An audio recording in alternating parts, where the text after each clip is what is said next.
Well, welcome everyone to the Spend Life Well show, where we talk about all things faith and finance, helping you align your values with your wealth. I'm your host, Certified Kingdom Advisor Mark Trice with Clear Vista Financial. Thanks for listening today. Today we're going to talk about how do we help prepare our teens to think biblically about college and potentially debt. There's a lot of verses about debt and warnings about that. But teenagers are often pushed towards college decisions, and really even the decision to go to college or not, based on emotion. I don't know, if you have teenagers, they're full of emotion. Some rational, some not. Emotion, prestige, or even peer pressure. And very few, almost none, have a true understanding of what it means to pay for college and what it means certainly to take on debt for college, and how that's going to affect their life after graduation. So the parents, we've got an opportunity here to shape how teens think about their calling, how they view money, and certainly stewardship. So Proverbs 22:6 says, "Start children on the way they should go, and even when they are old, they will not turn from it." This is so true. This is a training and discipleship moment. College decisions are just as spiritual as any financial ones. So how do we help your teen think wisely before making big decisions such as college? Now, I'm gonna share with you, if you are of, let's just say 45 and older, if you're a parent 45 and older, when we went to school, most of the responsibility of student loan debt was placed on the student, and they were responsible for paying for it once they left college and graduated, etc. All that has shifted because now the student loan system, it's a federal program, has figured out that mom and dad are more likely to pay back those loans than are little Susie or little Johnny. And we've seen a reversal of that to where there's much less student loan debt and much more parent loan debt to provide for that. Now, we as adults and parents have to make sure that we are not taking on debt so that it impacts our future, let alone your child. And so we want to try to think about that today because it's so easy to take on debt. They don't even run a credit check on you. If you have a pulse, it takes all about 5 minutes for a parent to qualify for a parent loan. Not even really proof of income verification. I know they run your social security number and stuff like that too, but it's so easy, and it's so easy just to say, okay, I'll take care of this semester and I'll figure it out later. And we're basically teaching our children about how to view money, because I know we have a lot of young parents sometimes when they have toddlers or things like that. They want us like, how do I teach my child about money? And the number one way that children learn about wealth is really from watching you. And we just have to be certain that we're exhibiting the right behaviors and qualities. So the first thing I want to talk about is just how do we reframe the notion of college to our kids? Teenagers need to understand that going to college, much like how money is a tool. It is a tool to help you achieve something else. And that may be to follow your passion, if you want to be a doctor or a teacher or whatever. But it is a tool. It does not frame your identity. And I say this because so many kids, if they're high achievers, they want to go to an Ivy League school. And I hate to tell you, no disrespect to my friends that graduated from Ivy League schools, it's still a college. And just because it has the prestige of being an Ivy League school, it's not all that much better than a local college or a state college or anything like that. Now I'm gonna get lots of hate mail for saying that, but let me tell you, having gone on to higher levels of education and things, I can tell you that it really doesn't make a lot of difference when you're going on to higher degrees and things of that nature. Does it make a difference when you're trying to get a job, the first job? Maybe. But after that, it doesn't make a lot of difference. So what culture tells our teenagers is that you follow your dreams no matter what the cost. And I could do a commercial about this. The name of the school determines your future. And debt is normal, and everyone uses it. What we want them to understand instead is college, as I said, college is a tool to prepare for your calling. What has God called you to do with your life in service of others? It is a tool to help you get there. It is not a status symbol or a framing of your identity. The goal of college is preparation for a purposeful life, not an impressive acceptance letter that you can put on TikTok. All right? It doesn't matter. The better questions to ask your teen are really more along the lines of what it is that you feel called to do. Or another way of saying that is, what do you want to do with your career? What type of career do you want to have? And I'm a big believer, if they don't know what it is they want to do in general, then maybe it's not time for college. Maybe it's time for community college to get some of those prerequisites out of the way. Give them time to experience the challenge of taking college courses and exploring, but at a much lower cost. And then also asking yourself, for that calling or that career that I'm interested in, what kind of training or skills do I actually need to do to be successful in that calling? I know a lot of young people want to be teachers, and that's wonderful. I was a teacher once myself, and I consider my career now is to be education. I'm trying to teach adults about money. What skills do you need? If you want to be a teacher, maybe you don't need to go to $100,000 a year college.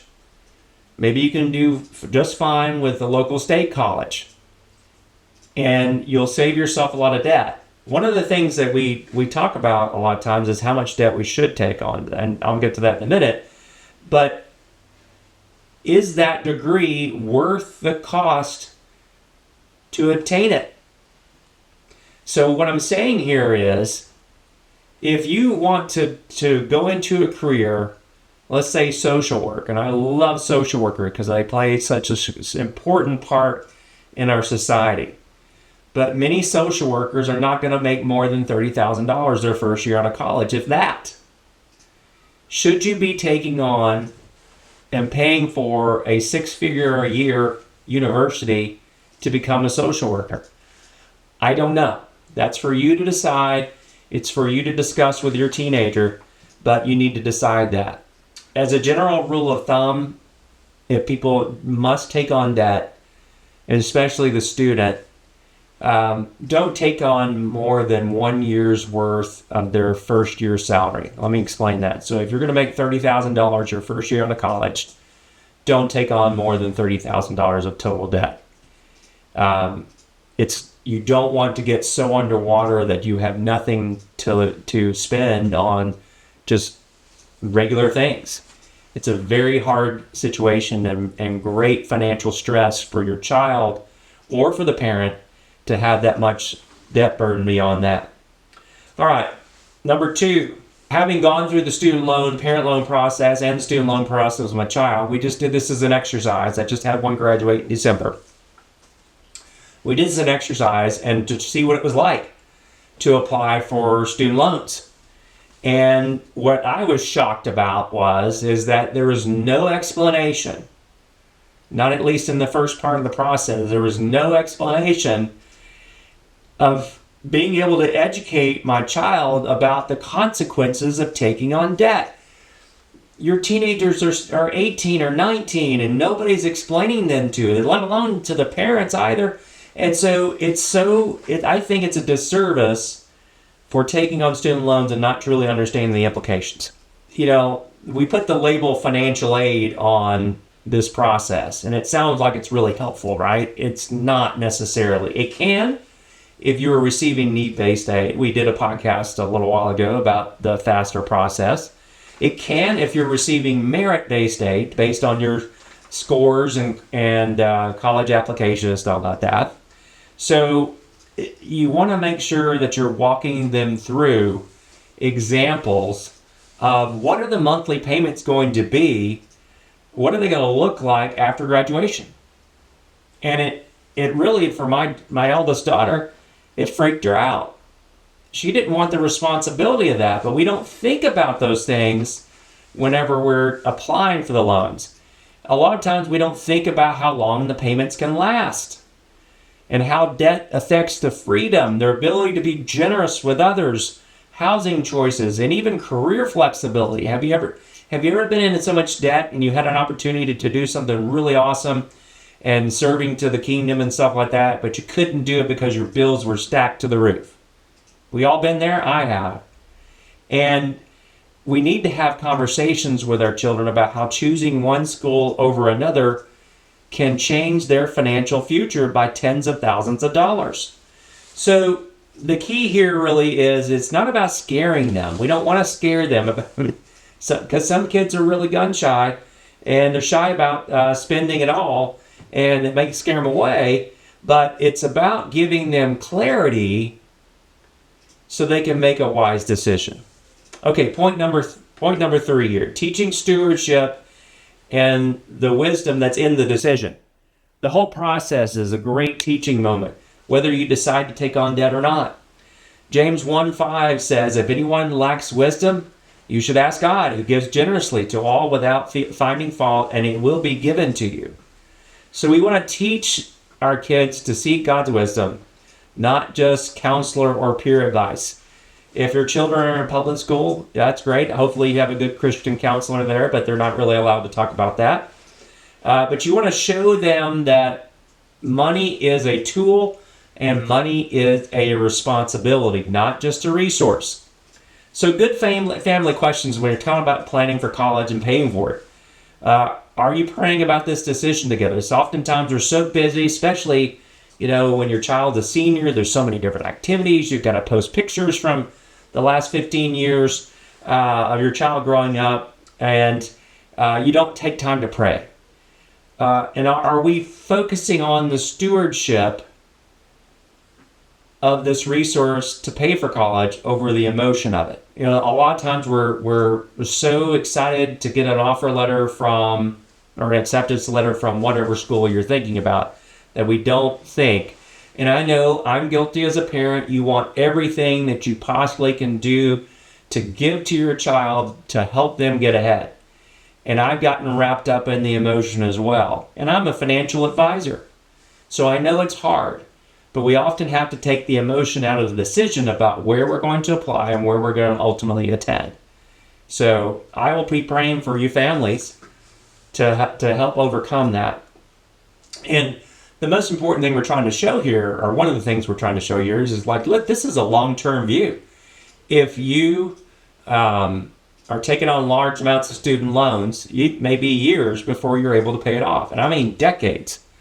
I was one that didn't understand student loans when I was going through my undergrad, and I graduated with tens of thousands of dollars in student loan debt. I went to an expensive college.